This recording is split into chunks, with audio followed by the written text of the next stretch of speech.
আজকে আমি যাচ্ছি পৌষ মেলায়। এর আগে একদিন গেছিলাম আমি বন্ধুদের সাথে, আর আজকে যাচ্ছি আমি বাড়ির সাথে। এই মেলার কারণে আমাদের এদিককার ট্রেনগুলো এত ভিড় হচ্ছে, প্রথম ট্রেনটা চাপতেই পারিনি, সবাই যাচ্ছে মেলা দেখতে।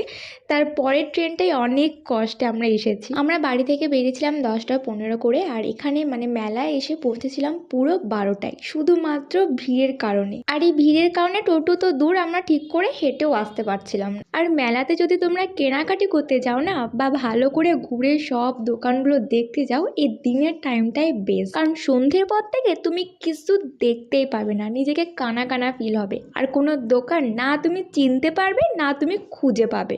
আর ভিড়, তুমি এপাশ থেকে ওপাশ ঘুরতে গেলেও 10টা লোকের সঙ্গে ধাক্কা খাবে। আজকে হচ্ছে মেলার শেষ দিন, 27 ডিসেম্বর, আর কাল থেকে মেলা হতে শুরু করে দেবে। তার জন্য আজকে দিনেও প্রচুর ভিড় ছিল, প্রচুর। আর তোমরা কে কে কতবার মেলা ঘুরে এলে কমেন্টে জানিও।